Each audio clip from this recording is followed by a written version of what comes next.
Hello बच्चों, this is me महिमा and आज मेरे साथ हम सॉल्व करेंगे वर्कशीट नंबर 11। ये वर्कशीट 31 जुलाई 2021 के लिए है। आज हम एसएसटी वर्कशीट क्लास 9 सॉल्व करने जा रहे हैं। चलिए देखते हैं आज की वर्कशीट में क्या दिया गया है। उप विषय हमें संसद क्यों चाहिए, यानी कि संसद क्यों होना चाहिए। ठीक है, संसद में कौन लोग होते हैं, तो इसके बारे में आज हम पढ़ेंगे कि संसद क्यों होना चाहिए और संसद में कौन लोग होते हैं। चलिए देखते हैं आज की वर्कशीट को। बहुत ही इंटरेस्टिंग वर्कशीट है संसद के बारे में। आम जनता अपनी आवाज जनप्रतिनिधियों के माध्यम से सरकार तक पहुंचाती है। ठीक है, आम जनता अपनी आवाज यानी कि अपनी बातों को जनप्रतिनिधियों के माध्यम से सरकार तक पहुंचाती है। वह जगह संसद है, यानी कि सरकार तक कौन सी जगह पहुंचाई जाती है? संसद में आम जनता की बातें जनप्रतिनिधियों के द्वारा पहुंचाई जाती हैं। ठीक है, संसद में विभिन्न राजनीतिक दलों के प्रतिनिधि चुनकर आते हैं, यानी कि अलग अलग दलों की, जैसे कि अलग अलग जनता की पार्टियां होती हैं ना, तो बिल्कुल उसी तरीके से अलग अलग राजनीतिक दल जो होते हैं वो चुने जाते हैं, चुनकर वो सांसद जाते हैं। और जो लोग संसद जाते हैं वो क्या करते हैं कि वहाँ पर जनता की समस्याओं को, उनके मुद्दों को उठाते हैं, उन पर बहस होती है, उन पर नियम बनाए जाते हैं। ये प्रतिनिधि विभिन्न जाति, धर्म, समुदाय आदि के तथा महिला और पुरुष दोनों ही हो सकते हैं। जो भी समुदाय में चुने जाते हैं लोग, वो अलग अलग जाति के होते हैं, धर्म के होते हैं, समुदाय के होते हैं, कुछ उसमें पुरुष भी होते हैं और कुछ महिलाएं भी होती हैं। संसद में विभिन्न पृष्ठभूमि वाले लोगों की संख्या बढ़ रही है।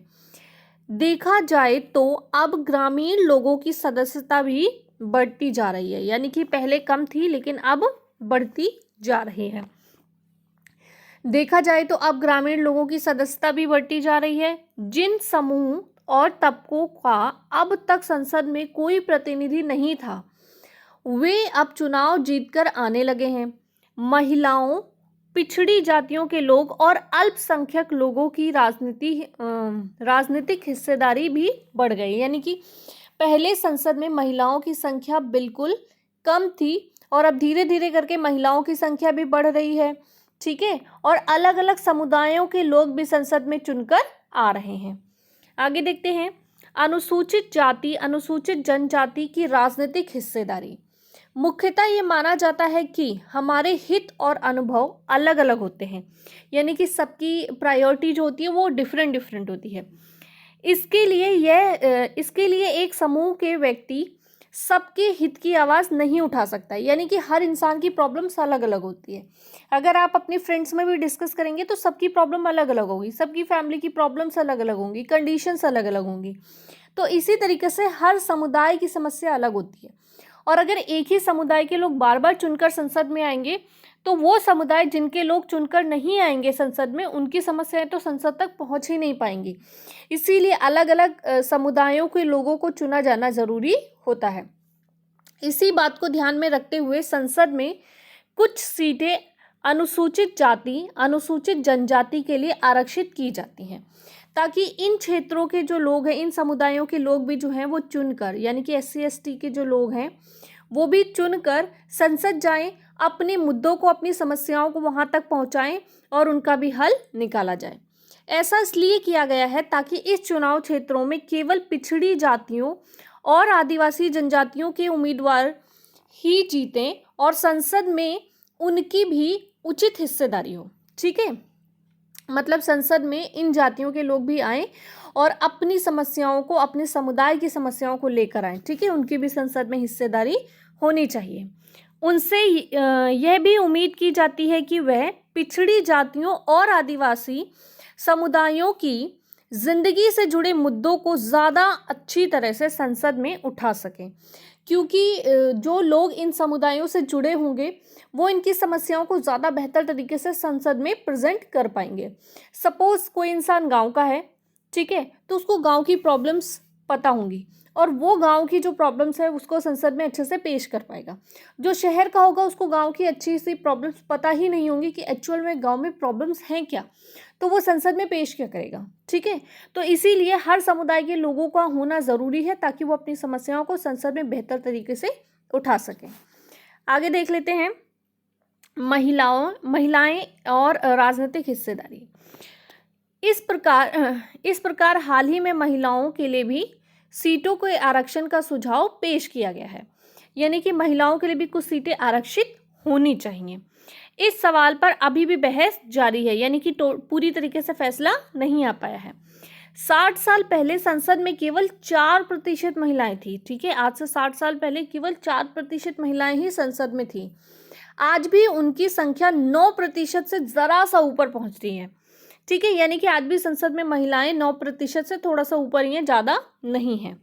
जब आप इस बात पर ध्यान देते हैं कि आधी आबादी महिलाओं की है, यानी भारत में जितने लोग हैं आधे तो महिलाएं हैं, तो ये साफ हो जाता है कि संसद में महिलाओं को आबादी के आधार पर प्रतिनिधित्व तो मिलना चाहिए।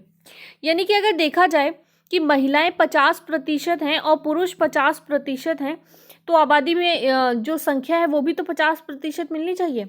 और अगर 50 नहीं मिलती है तो कम से कम 33% महिलाओं को आबादी मिलनी चाहिए। 33 क्यों बोला जाता है? 33 का मतलब होता है कि पूरी आबादी का 1/3 हिस्सा। ठीक है, पूरी आबादी का 1/3 पार्ट। तो भारत में जो भी आबादी है उसमें से 1/3 50%, क्योंकि महिलाएं हैं तो 1/3 पार्ट जो है वो महिलाओं को मिलना चाहिए।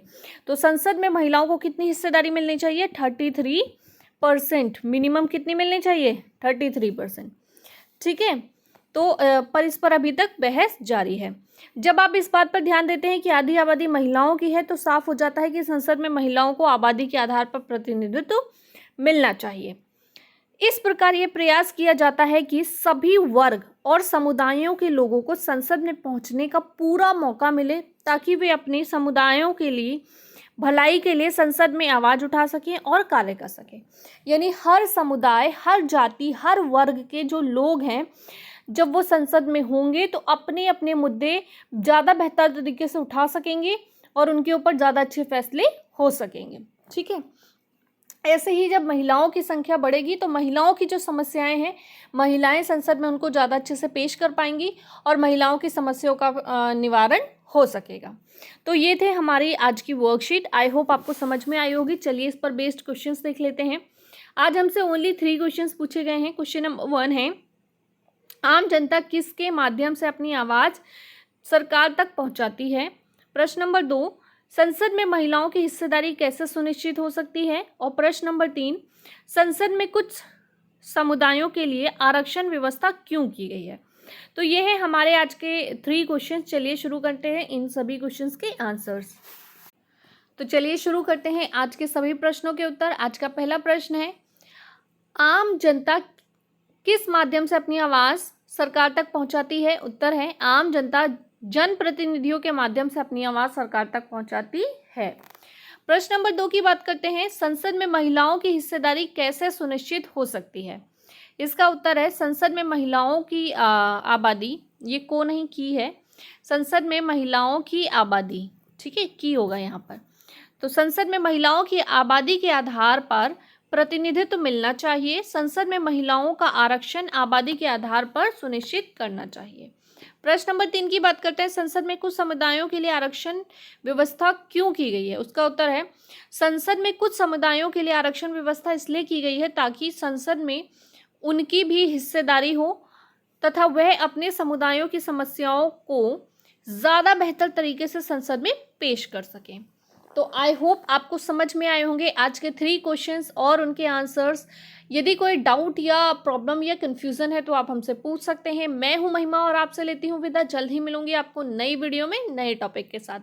वीडियो पसंद आई है तो आपको वीडियो को लाइक, शेयर और सब्सक्राइब ज़रूर करना है।